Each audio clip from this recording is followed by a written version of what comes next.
And I don't expect it to be graceful. I expect it just to learn the procedure. I'm not gonna lie, I don't use a ton of these dressing changes. Now I do recommend the diaper changes for my kiddos. Not that I wouldn't recommend this, but parents have their own style. I want to put their coats, you know what I mean? They have a style, and unless they're really struggling with getting dressing, parents usually have figured out how to dress their kids, you know what I mean? And so I'm gonna not lie, in the 20 some years I've been doing this, I don't really teach this a lot, other than once a year to you all. But diapering, I do have them, I'll teach them that, because we'll go over why in a little bit. But so anyway, just take that as you will, just learn the process.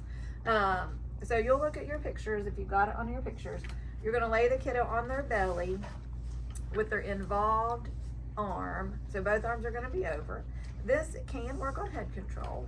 And I'm gonna try to talk through things that I'll be asking on your checkoffs. And one is like, what activity is a precursor to this? Or what's it say on there? Doesn't it say something like, what's an activity this can help with? Or on the second one. Purpose of the activity, identifies a specific diagnosis for it. Correctly identifies the advanced skill, the current activities. Yes. So I couldn't remember how it was worded. So this one could be working on cervical extensions. Hopefully we'll get our little neck up. Can work on some stretching of their shoulders if they have any, and this is gonna be good. So we'll see for spastic CP children, or if they have like an upper extremity deformity. But primarily, that's rare as well. So I don't really see a lot of Erb's palsy. Or those types of deformities. So really it is probably going to be mostly for spastic CP. And so head up, we could maybe get some weight on our elbows for beginning prone propped. And so just those are a few examples of what you could use it for. So the involved extremity is going to be on the outside. Now you want to make sure their clothes are going to get on their correct side, right? Might want to put the clothes on backwards. I'm kidding, kids do get their clothes on backwards. So you're going to put that involved arm in, and then you're going to work on rolling. So again, this can work on disassociation of the hips and the pelvis and get some trunk rotation. So you're just going to roll the child over. And depending on head control, you might need to swart their head. This is what it's always kind of crazy, is that you put their head in last, but look what it looks like. I feel like they're going to hurt their neck, but you really don't. And I wouldn't know that I would do this to my child, honestly, but that's how therapeutically they like to say it, teach it. But then you put their head in. See how awkward that looks? Now, in a real kiddo, again, I wouldn't use it. I don't know that I would do that for my kid. But for therapeutic dressing, that is how we're teaching it, and that's how you would do it. So see what I mean? It looks like you're killing the kid's neck. But that is the technique, really. So the biggest key concepts are: the involved arm is on the outside, so you would not want it under here. They are going to work on cervical extension, potentially weight on elbows. You're going to roll them over. You can get some disassociation of their hips. Roll them over. Uninvolved arm, and head is last. Any questions with therapeutic dressing? We don't even teach you to take the clothes off. We just want you to get them on. No questions with that. Then your dog's fully dressed and you say, oh, thank you.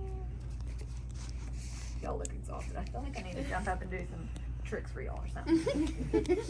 Y'all need me to go, you got this.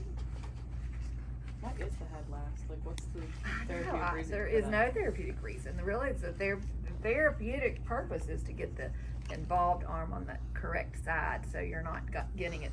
So if you would put this, so say this arm would be the therapeutic side, and then you're going to roll over if you've got a shoulder injury or anything like that, or if it's a CP and they're an extensor tone and they're not going to. It's just tough to do it closer to your body. Right. So the therapeutic reason is that the involved extremity is on the outside, and then it's already dressed. You've got plenty of room for dressing. Roll them over and get the rest of the body dressed. Okay. I don't have an answer for that. To me, it looks awkward. It doesn't seem like there is one. To me, I don't know that there is. So to me, that looks awkward. But so yeah. Well, once you get older, you do arms first. And then. Okay. I don't know. Well, once you get older, you do arms first. And then. Okay. I don't know. But you're not laying put my down. shirt on True. back here Right. like this, Yeah. and then pull it over the back of my neck. Right. That was the It's only weird. idea that I I had. think that's yeah. great. If anybody else has any ideas, I don't What know. if we're going from the front somehow instead of pulling it over the back? Well, I don't know. once they grow up, they'll be able to. Answers are on your sheet if you all have looked over them. So I added a few of my own. I was gonna say helps with rolling, I think I just said, and head control. Answer to what is the diagnosis? Honestly, if you answer all the things, spastic CP, you're 50% right. Anything about a lot of these is for that, Should but just kind of think through it. The purpose of this and is also for that, but and it's to make it easier without the child becoming stiff. But I still feel like anytime kids are getting dressed, they're gonna be stiff anyway. So I'm not the best proponent to encourage this. So, but that is why. So to make it easier for dressing, so they become less stiff. We went over the technique of it. The goal is that they would remain relaxed while they're getting dressed. And we already said what activities it could be for. So I should have answered all your all's checkoff sheet. So this one I do like to use because how many times a day do kids get diapers? Several. A lot. You know what I mean? A lot. And so, you know, when we think of home exercise programs, you know, I don't like to give home exercise programs to kids because it's just play throughout the day. But when we can teach them to do some activities when they are diapering the child because they're doing it many times a day. You know, you think, what other things can we do while we're diapering a child? Well, we can encourage them to do some bridges for their glutes. We can do some stretching for their legs. All these things we can play handsome midline, patty cake, eye contact. So all of those things while they're getting a diaper change. So it's kind of just a gentle reminder. So the point when so we're gonna take, you can take it off. I think it does have taking it on and off.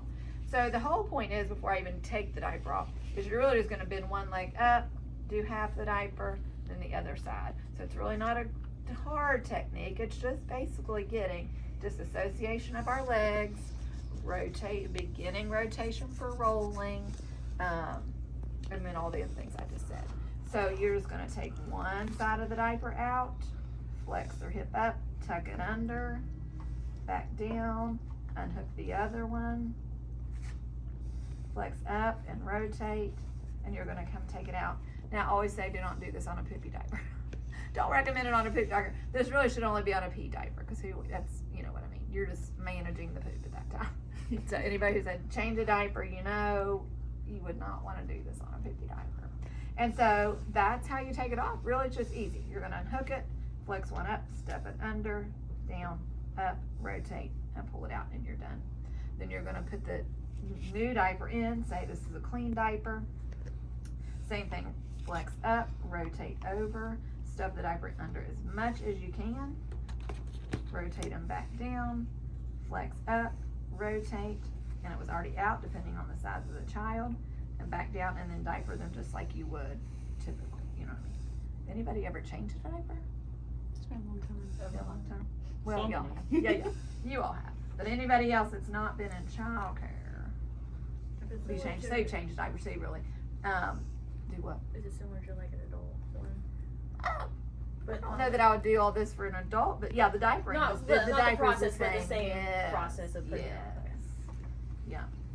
Yeah. So that is the technique for diapering this little bridges. Again, the purpose is to allow them to be a little more relaxed. We're gonna break up some extensor tone and hopefully make diapering a little easier for parents.